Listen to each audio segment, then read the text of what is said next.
The kitchen was warm with the quiet sizzle of onions in the pan, the faint rhythm of a spoon tapping against the edge of a pot.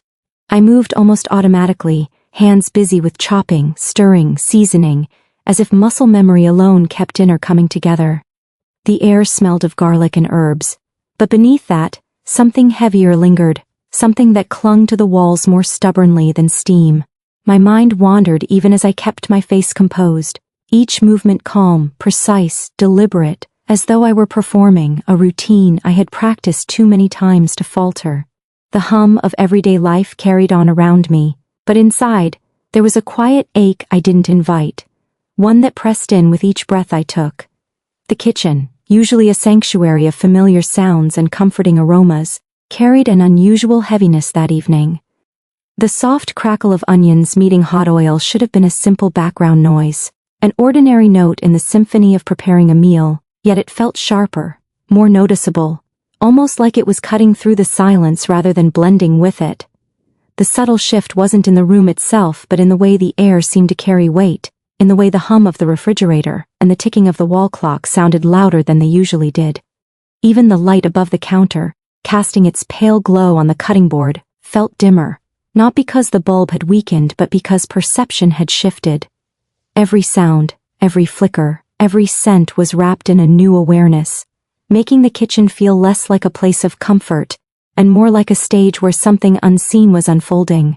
Routine carried on as if nothing were different. The knife moved rhythmically across the wooden board, slicing vegetables into even pieces, each cut precise and practiced, yet each echoing louder in the stillness.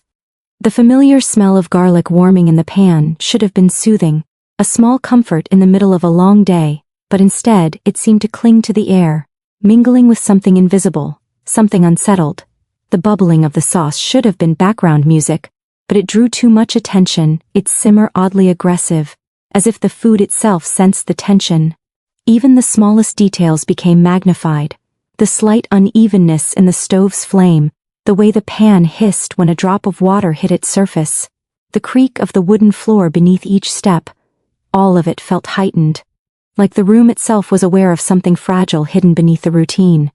The air carried warmth from the stove, but it didn't comfort. Instead, it made the room feel close, stifling, as though there wasn't enough space to breathe freely. The usual cozy closeness of the kitchen had turned into something oppressive, pressing in from every side. The body continued the motions without faltering.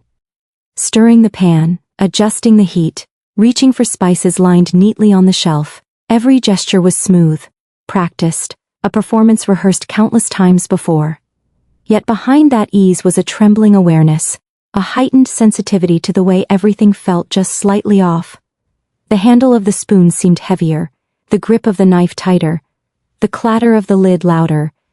These weren't just details of cooking, they were details that exposed the shift in atmosphere, details that would normally slip by unnoticed, but now demanded attention. The quietness of the room wasn't truly silence. It was layered with the mechanical hum of appliances, the gentle bubbling of liquids, the faint rustle of clothing as movements carried on. But within that quietness, there was something else, an undercurrent that was almost audible, a thickness in the air that couldn't be named but could certainly be felt. It was the kind of quiet that amplified everything, making even the scrape of a spoon against a pan feel like a crack in the stillness. The smell of herbs rising from the pot was rich and earthy, yet instead of grounding, it seemed to float heavily, reminding more of obligations than pleasures. The way steam fogged up the edge of the window wasn't charming but suffocating, blurring the view outside, closing the world in tighter. What should have been simple domestic comfort had taken on a sharp edge, as though the kitchen itself reflected the unease that wasn't being spoken aloud. And yet, outwardly, everything was ordinary. To an outsider looking in, it was nothing more than someone cooking a meal, going about a daily routine without pause. The knife cut, the pan sizzled, the spoon stirred, the meal progressed. But beneath that veneer of normalcy, every tiny detail whispered of the shift, of the way the atmosphere had changed. The comfort that once lived in this space had been replaced by awareness, by an invisible presence that reshaped how each sound was heard, how each scent was inhaled, how each small motion was carried out. It was still the same kitchen, the same routine, but it no longer felt like it belonged to the same world it had yesterday. There is a strange art to pretending nothing is wrong, to keeping movements calm and deliberate when inside the mind is a storm that refuses to quiet. The body can be trained into stillness, into efficiency, into a kind of steady rhythm that masks the turbulence that lurks beneath the surface. Each small gesture becomes a shield, hands chopping vegetables with measured precision, feet moving lightly across the floor, shoulders held in a posture that suggests ease. It is a practiced choreography of composure, a routine carefully constructed so that no one could easily see the weight pressing from within. Yet every controlled motion carries its own silent rebellion, a whisper of the truth that is carefully hidden. The inner conflict is not loud or dramatic. It does not announce itself with shouting or tears. Instead, it is quiet, insistent, the kind of tension that coils itself around the chest and makes every breath slightly heavier. Thoughts scatter and loop back, circling the same wounds, the same unanswered questions, but outwardly, there is no trace of this battle. The spoon still stirs, the flame is adjusted, the seasoning sprinkled in with just the right amount of care.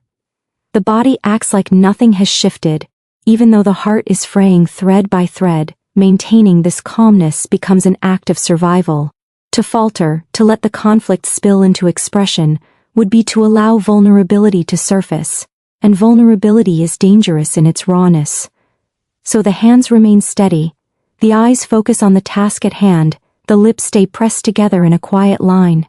But beneath the facade, the mind is rehearsing the unspoken words, replaying them again and again, as though examining the wound from every angle. The more it is hidden, the sharper it feels, because there is no release, only containment. Even the smallest gestures take on layered meanings. The way the knife is held a little too tightly. The way the breath catches briefly before being steadied. The way the gaze lingers on the simmering food longer than necessary. Each is a silent echo of the emotions being locked away. This inner war makes the ordinary feel strange.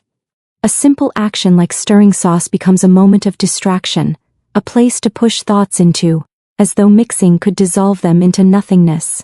But they don't dissolve, they return, stronger, pressing harder against the wall built to contain them. There is also a strange duality to this composure. On one side, it feels like strength, an ability to keep moving, to keep the world in order when the inner world threatens chaos.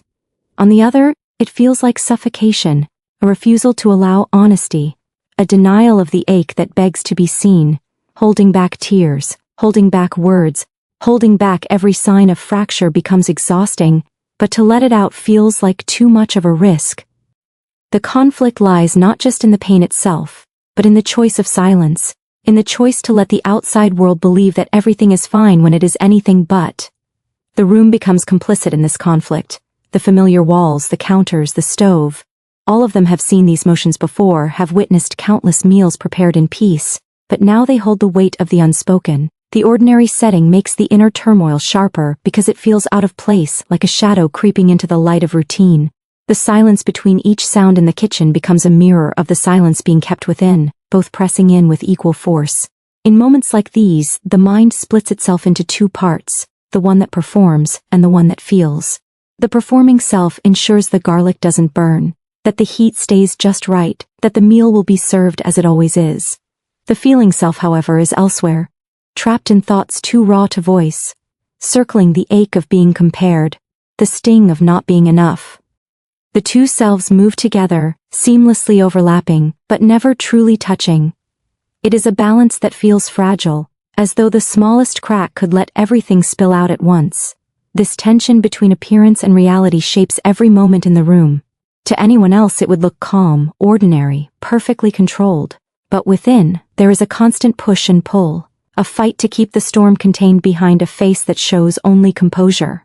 It is a battle of strength and silence, one that leaves no visible scars but etches itself into the soul with every passing second. The quietness of a room has its own language, and on that evening, it spoke more loudly than words ever could.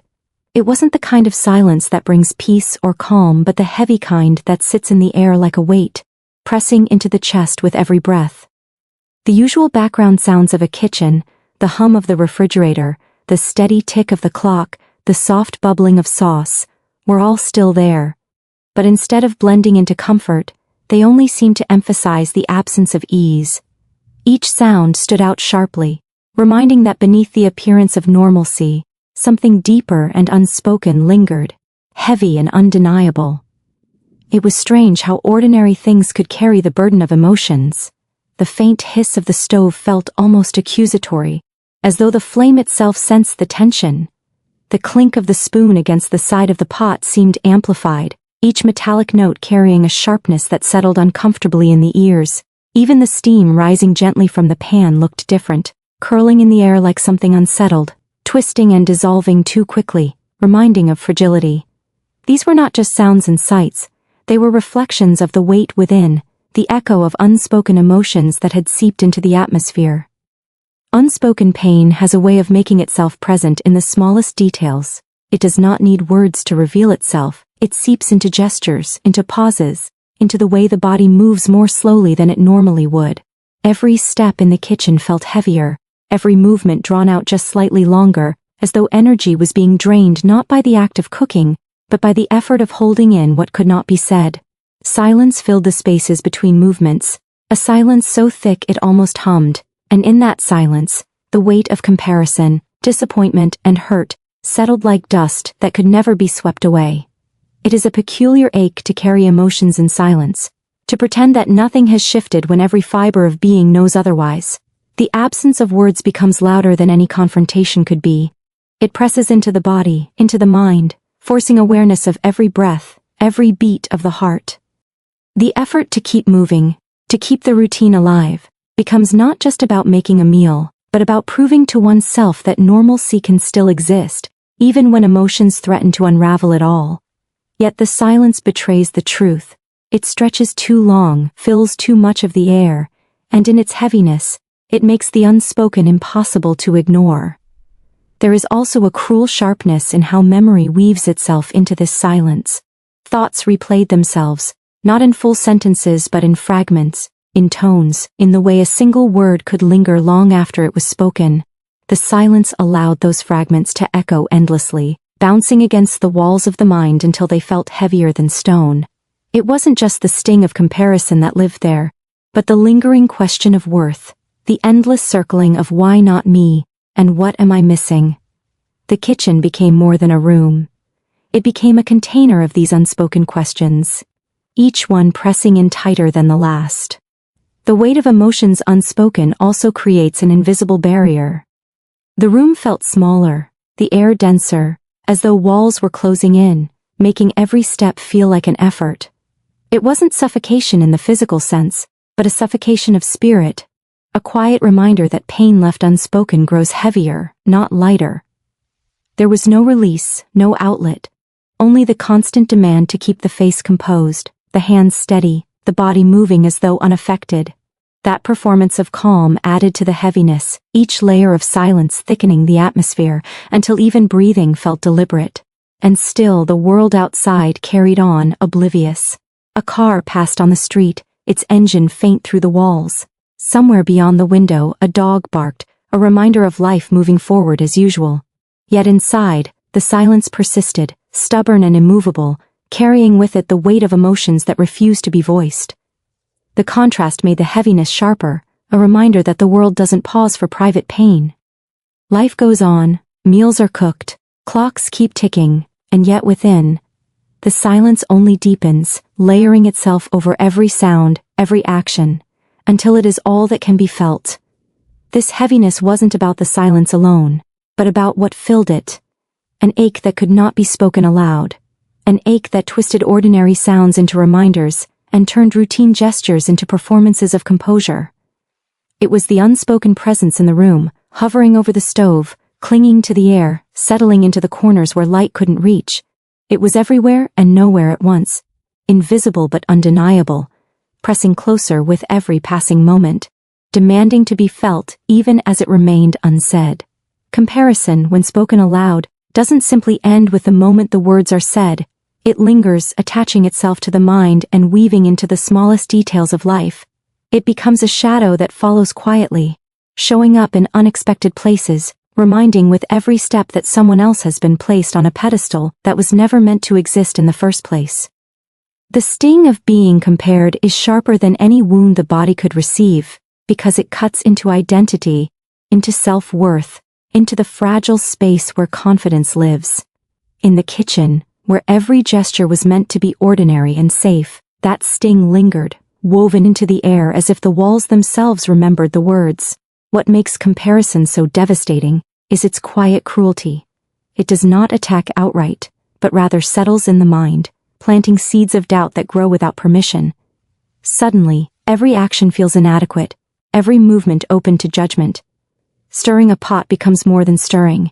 It becomes a test, a moment where the question arises, unbidden. Would someone else do this better? The act of setting the table, of laying out dishes, of choosing spices, each one begins to feel like it exists on a scale, always measured against someone unseen but vividly present in thought. The comparison doesn't stop at the task itself, it slips beneath the surface, attaching itself to the very sense of self, whispering that being who you are is somehow not enough. The sting doesn't strike only in the moment, it reverberates long after. The mind replays the words, not just hearing them again but dissecting them, twisting them into deeper meanings, layering them with every insecurity already hidden inside. Even in silence they resurface, carried on the steam rising from the pan, tucked into the rhythm of a knife on the cutting board, hiding behind the ticking of the clock. Every sound becomes an echo chamber for doubt, every movement an invitation for the thought to return. It is not the words themselves that do the most damage, but the way they settle into the rhythm of ordinary life, reshaping perception until nothing feels untouched by them. Comparison also creates an invisible figure in the room, the shadow of her, the one invoked in those words, the one who is always imagined to be better. She is not truly there, not truly known, yet her presence feels real, as if she has taken shape in the corners, silently watching every action, silently reminding that no matter how much effort is poured into the routine, it will never measure up. She becomes an uninvited guest in the mind, haunting even the simplest moments, making every gesture feel like a competition that cannot be won. The comparison gives her power, and in giving her power, it strips away confidence piece by piece. The cruelty of being compared lies in the erasure it creates. It takes away the uniqueness of the self, the years of small victories, the moments of strength, and replaces them with a single measurement against another. It disregards the quiet resilience it takes to keep moving, to keep cooking, to keep breathing through the weight of unspoken pain. Instead, it suggests that none of it matters, that someone else's imagined existence is worth more. That erasure digs deep, not just into the moment but into identity, leaving behind a hollowness that routine cannot fill. In such moments, even the act of composure feels like betrayal. To continue cooking, to keep the face calm, to act as though nothing has been felt, can feel like confirming the comparison itself. That silence is agreement, that resilience is submission. Yet speaking aloud, breaking that silence, feels equally impossible, as though words would only cement the wound further. This tension between silence and speech adds to the sting, deepening the weight of the comparison, making it not just about what was said but about what remains unsaid in response.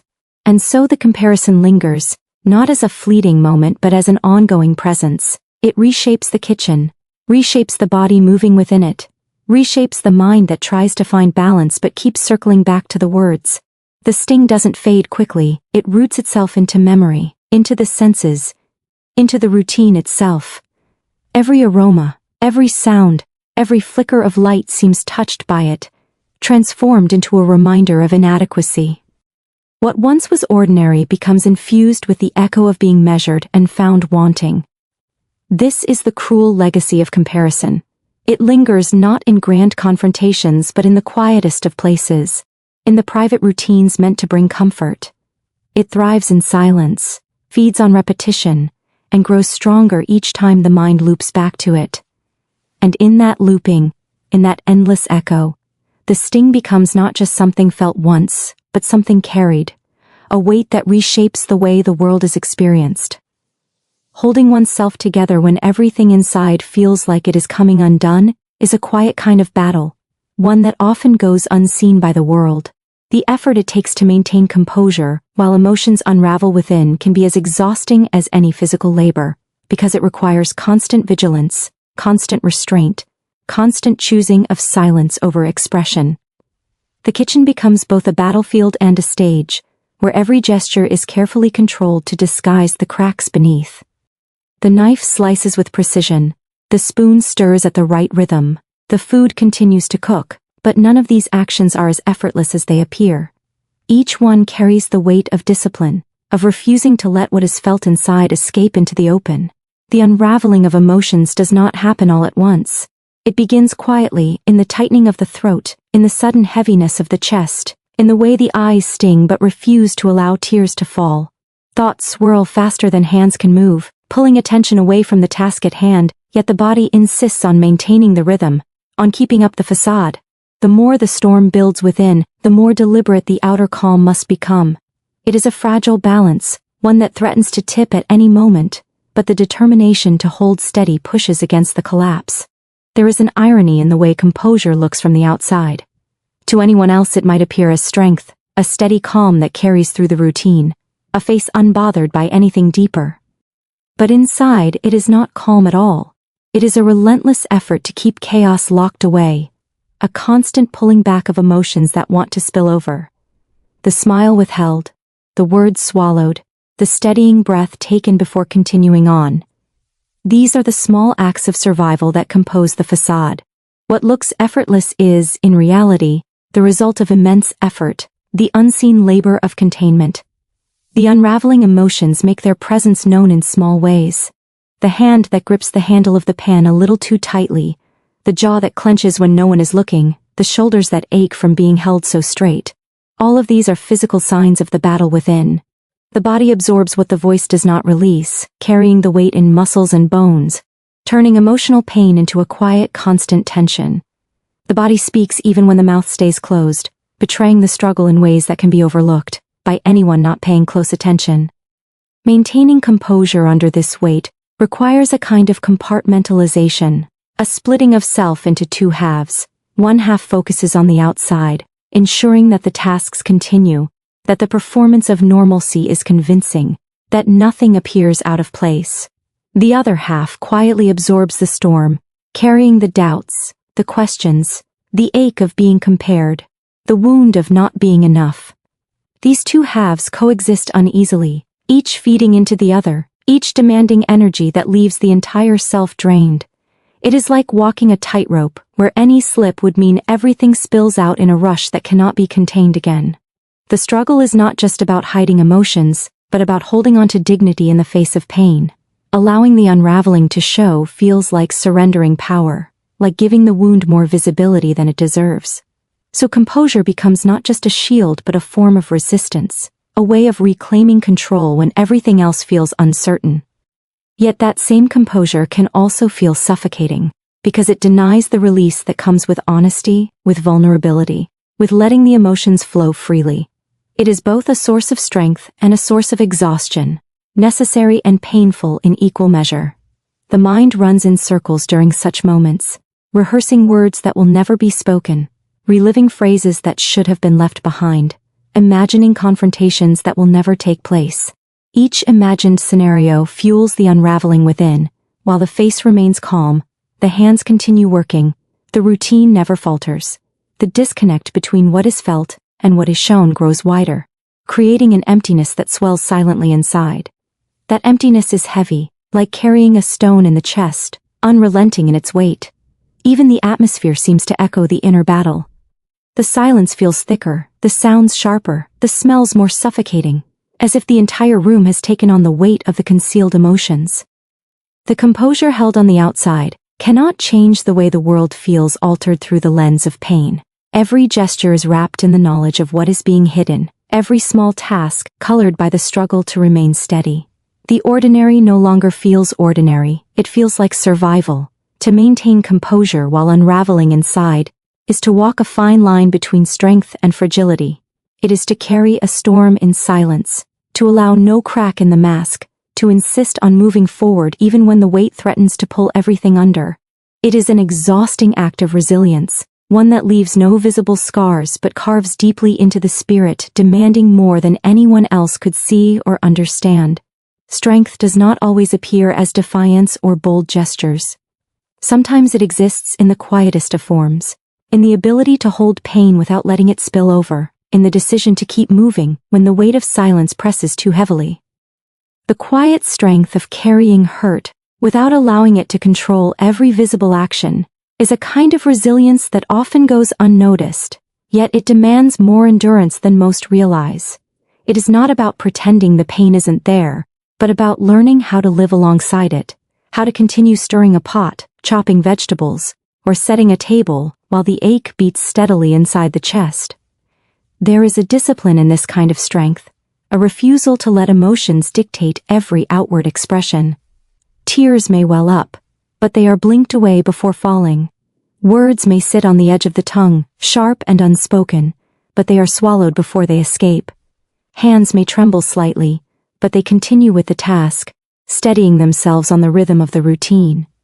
This quiet endurance is a shield, one that protects dignity, one that ensures the self remains intact, even in the face of invisible wounds. It is strength that bends without breaking, strength that refuses to collapse even when collapse would feel easier. What makes this strength remarkable is its subtlety.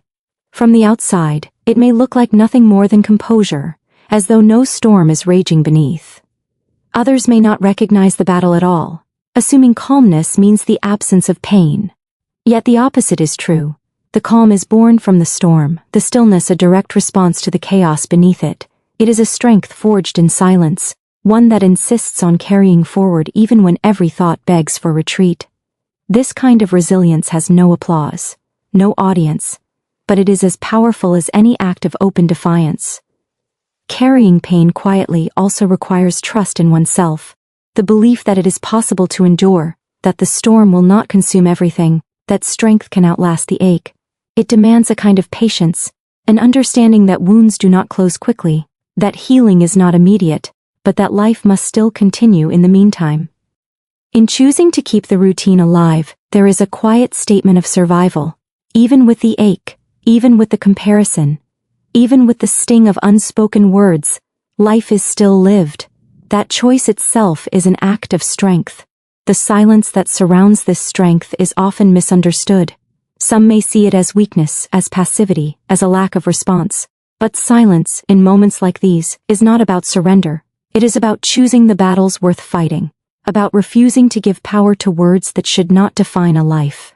Silence becomes a form of control, a way of taking back what might otherwise feel stolen.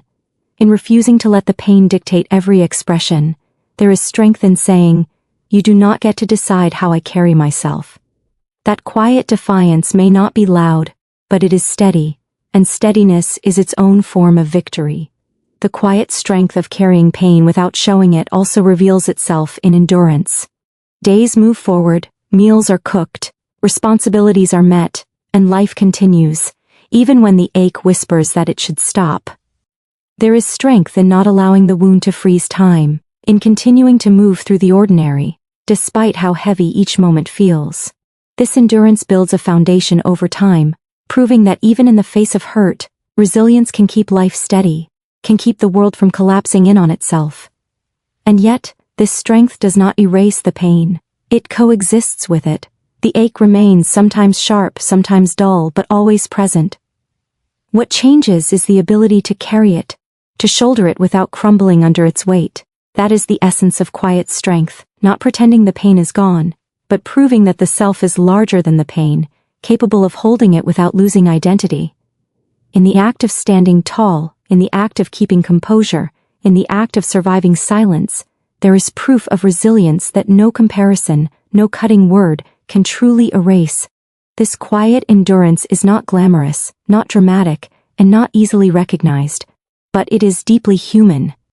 It is the kind of strength that allows life to move forward, even in the shadow of hurt. The kind that allows dignity to remain intact, even when wounds threaten to define everything. It is the strength of carrying pain in silence and still choosing, moment after moment, to continue on. The weight of words left unspoken, the sting of comparison, and the struggle to maintain composure in silence all weave together into a portrait of resilience that is as fragile as it is powerful.